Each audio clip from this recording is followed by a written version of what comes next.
बांग्लादेश का पाक तुर्क सऊदी दिफाई मुआहदे में शमूलियत का इशारा। बांग्लादेशी वजारत खारजा के एडवाइजर हुमायूं कबीर ने कहा, इक्तसादी दिफाई फ्रेमवर्क में शमूलियत का इम्कान है। पाकिस्तान के साथ दो तरफा अमली ताल्लुकात मजबूत बना रहे हैं। वज़ीर आज़म तारिक रहमान जल्द सऊदी अरब का दौरा करेंगे। और उन्होंने कहा, जनाब ये क्या कर लेगा, मक्का पैक्ट कुछ भी नहीं है, इतनी हालात ख़राब रहे, इन्होंने क्या कर लिया, ये बच्चे बचूगड़े हैं, हम इनको क्या समझते हैं, ऑल दिस उन्होंने अपना एक वो मौक़िफ़ रखा। अब बांग्लादेश ने एक इच्छा अपनी जाहिर की है, एक ख्वाहिश अपनी जाहिर की है कि साहब ये जो सो कॉल्ड डिफेंस अलायंस है सऊदी, पाक और तुर्की के बीच में, इसमें हमें भी ज्वाइन करना है। अब जाहिर सी बात है दोस्तों कि ये एक रिलीजन बेस्ड अलायंस है। सबसे पहले हमें समझ लेना चाहिए, सारी की सारी बॉडीज ऐसी ही हैं। ऑर्गेनाइजेशन ऑफ इस्लामिक कोऑपरेशन, वो भी एक मुस्लिम नेशंस की बॉडी है, वैसे ये भी मुस्लिम नेशंस की बॉडी है।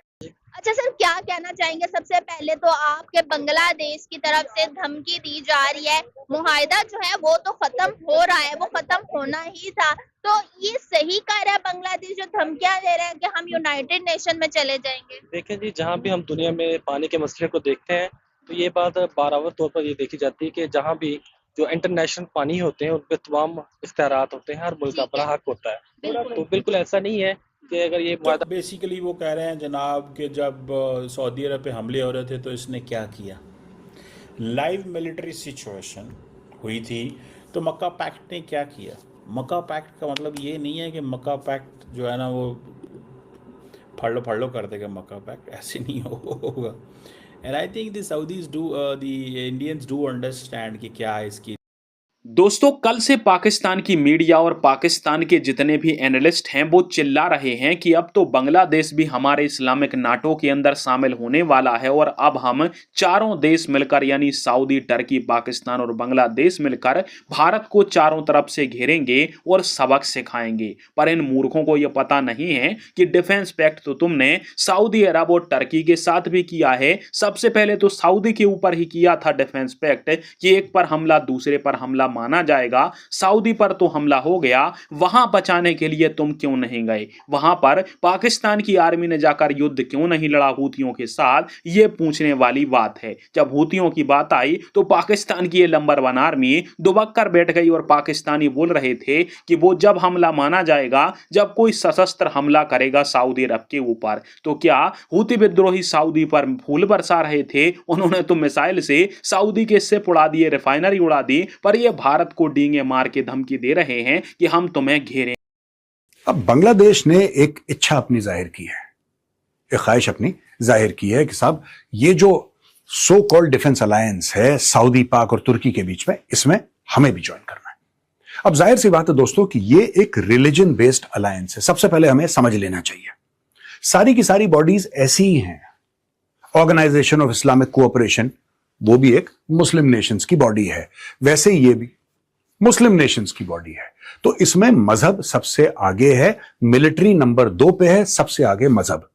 ये एक सुन्नियों का एक ग्रुप है, इसमें शियाओं की एंट्री नहीं है दोस्तों। इसमें अभी तक, कल ये चेंज कर सकते हैं, वो बात अलग है, लेकिन आज की तारीख में ये सुन्नियों की एक अंडरस्टैंडिंग है कि जितने भी सुन्नी देश हैं वो इकट्ठा हो जाएंगे। ठीक है, अब यहां पे बांग्लादेश की पोजीशन क्या है? Bangladesh maintains a positive approach towards the possibility of joining an economic और defence framework involving Saudi Arabia, Pakistan and Turkey, taking into account its own interest and the changing dynamics of the global economy and trade. ये हुमायूं कबीर ने बोला है, foreign affairs adviser है बांग्लादेश के। ये बात इन्होंने बोली है कि बांग्लादेश चाहता है कि ज्वाइन करे, बांग्लादेश ओपन है। ठीक है, अब यहां पे की डेवलपमेंट्स क्या हैं ये पहले हम समझ लेते हैं, इसके ट्रिगर्स क्या हैं ये समझना जरूरी है। ये तो स्टेटमेंट है ना हुमायूं कबीर का, दिस इज अ स्टेटमेंट। इसके बाद PM Tarique Rahman visit to Saudi Arabia likely after summer, यानी कि इस साल गर्मियों के बाद तारिक रहमान एक बार सऊदी अरब जाएंगे। बांग्लादेश ने पाकिस्तान के साथ अपने जो रिश्ते हैं उसको मजबूत करा है। देखिए, कॉमेडी यहां से शुरू होती है दोस्तों, टॉपिक सीरियस है, लेकिन अगर आप एक कॉमेडी का ब्रेक नहीं देंगे फिर आप बोलेंगे मेजर साहब क्या सीरियस बातें कर रहे हैं आप पूरे शाम ना। इसमें थोड़ी सी कॉमेडी भी है। कॉमेडी यह है कि पाकिस्तान के साथ इनके रिश्ते हैं ट्रेड के ऊपर और पीपल टू पीपल। अब यह इतनी फनी बात है क्योंकि पाकिस्तान कुछ बनाता नहीं है, पाकिस्तान भीख मांगता है। बांग्लादेश बनाता था, बांग्लादेश का बेड़ा गर्क हो गया है। तो कौन सी ट्रेड कर रहे हैं, किस चीज के ऊपर ट्रेड कर रहे हैं? एक बार बीच में बड़ी 50,000 टन पाकिस्तान चावल भेज रहा है या गेहूं भेज रहा है, पता नहीं क्या तो भी भेज रहा है वो बांग्लादेश। ये बात है 6 महीने पुरानी, अभी तक नहीं पहुंचा वो शिपमेंट। वो कह रहे हैं जनाब कि जब सऊदी अरब पे हमले हो रहे थे तो इसने क्या किया। लाइव मिलिट्री सिचुएशन हुई थी तो मक्का पैक्ट ने क्या किया।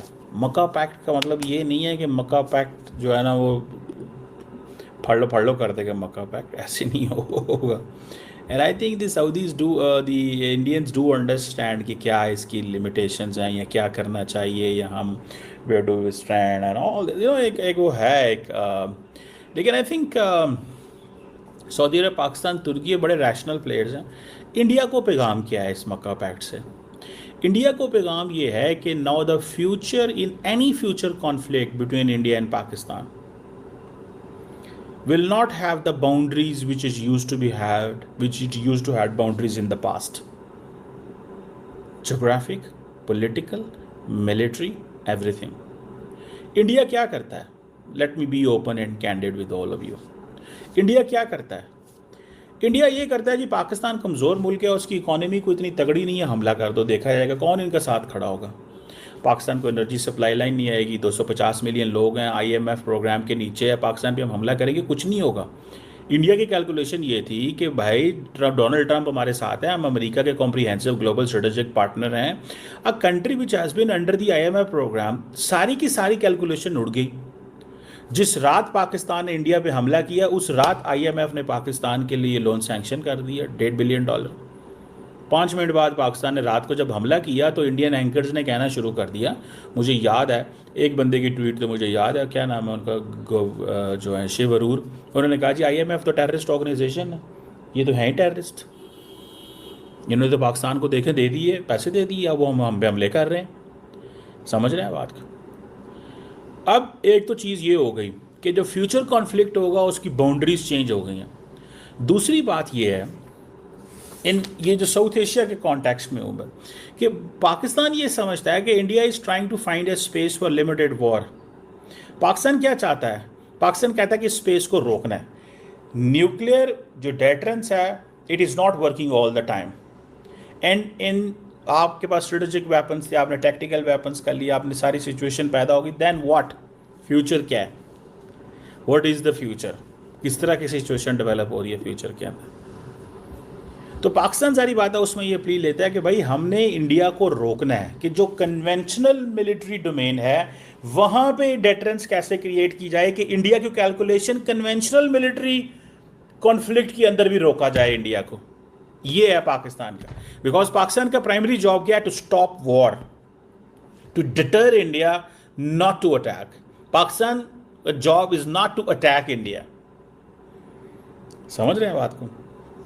मेरा ख्याल है इंडियंस को पता है, सारी इंडियंस की सारी कैलकुलेशन है जो डिफेंस साइड में है। Doctor Jaishankar is a part of the loop, sometime he is not part of the loop, sometimes he is, yes he is a part of the loop. ये हमारी कैलकुलेशन है पाकिस्तान की।